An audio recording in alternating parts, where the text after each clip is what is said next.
Hey guys, this is my video for the voice exploration. And so I watched the first video about Alex and how I felt like his voice didn't match his age and how he looked. So he often this affected his mental health through his teenage years. And something that I learned was that how impactful our voice can be on important things like mental health, and how important it is going forward as clinicians to look for that as well. So then after watching this video, I answered the 4 questions, which were, the first one was, what does it mean to sound authentic? And to sound authentic means representing how you feel like your voice sounds, like it's what is unique and real to you. And what does it mean for a voice to sound inauthentic? And I said, for a voice to sound inauthentic, it may mean something like not matching what you may look like, or your age. You feel like it just doesn't suit you and it's not unique to you. So that goes back to how Alex didn't feel like he sounded his age, or it fit his how he looked. And so how do the concepts of authentic and identity relate? I said they relate because of what makes you feel authentic and real can contribute to your identity and how you define yourself to others. And this relates to working with the voice with trans individuals, because they may want an authentic voice that suits them in what they identify as. And then how do you define your authentic voice, or what does it mean to you? I think my voice makes me me, and that means a lot because it makes me understand what people may struggle with when they don't feel comfortable with their own voice, and how it may not be authentic to them, or help them identify how they want to. So I think it's impactful to have a voice you love and define you. So overall, now going into our therapy part of the video, a part of being a good clinician is working with trans individuals and helping develop a comfort level by trying out the skills you're asking them to practice. So our voice services for trans or non-binary individuals are broken up into several parts. Some parts are appropriate for all, depending who change your voice, and some aim to feminize, masculinize, or create a more non-binary sounding voice. And that is what we are going to do today. So there are many areas of the voice and communication influenced by the gender or sex that are appropriate targets for therapy, and that includes pitch, resonance, intonation, rate, volume, nonverbal sounds, language, speech sound production, and pragmatics. And the specific therapy targets will depend on the individual's goals. So part 1 starts with stretching, body awareness, and vocal hygiene.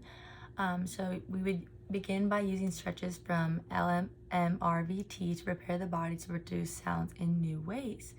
We would include appropriate vocal hygiene recommendations that are specific to our client, and then we would also improve the posture if necessary for that client. And this goes along with the specific therapy targets that depend on your individual's goals. And then part 2 would be education about the speaking system. So this is when we would work with the client to improve their knowledge of how to change the voice. It's better ability-wise for the client to set the goals with you, and this usually takes about 1 to 2 sessions to work with the client and make sure that they want to work on what they want to work on, because again, you are changing their voice to how they would like to sound and how it would become authentic to them. And so part 3, our next part, is breath support, and this is when we would use flow phonation to exercises to feel the airflow and see the airflow. We would also could use accent method to realize that they can control their loudness and softness of their own voice. Next is part 4, which is changing the pitch. So this is when we teach the individual how to use PROT to record and track their pitch as they continue to take testosterone treatments. That's when individuals are trying to masculinize their voice. And in many cases, it was noted that individuals' confidence was boosted by being able to see the change over time in PROT.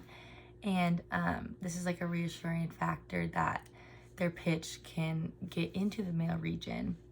Same for when you feminize the voice as well. And then part 5 is our changing resonance. And so I'm gonna talk about changing the voice to more masculine because I have a feminine voice, So to change resonance to a more masculine, we're going to rub areas like the chest and the rib cage to masculinize our resonance. And we're doing this by humming so we can get those different structures in our respiratory system. So if I want to masculinize my voice, I'm going to push in or rub in the areas of the chest and the rib cage.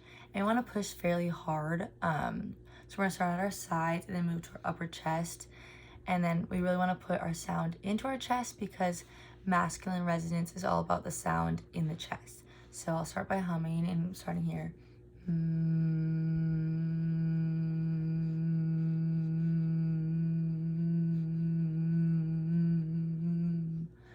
And just making sure it's all coming from the chest because that is what is implementing that masculine resonance. We can also play with changing the length of the vocal tract, and this is by increasing our lip protrusion. And we can do this by saying ah and then making a megaphone with our hands. So it looks something like this. Ah. And you can just kind of hear our resonance structure sounds more deep or back in our chest because the masculine sound is heard more deep or back in the chest. We can also count 1 to 5 with our lips retracted and then protruded at the same pitch. So it sounds something like this. 1, 2, 3, 4, 5. 1, 2, 3, 4, 5. So I say at the same pitch, but just with the difference of the lip protrusion is changing the length of our vocal tract. And when our lips are protruded, it means that our vocal tract is longer and that is giving us a more masculine resonance. And so lastly, our part 6, we could work on intonation, and this can be varied by changing our pitch, loudness, and the duration of the vowels for both feminizing and masculizing the voice. And something I would need to work on if I wanted to masculinize my voice was not in my sentences sounding like asking a question, because this is a common feminization quality of the voice. So thank y'all.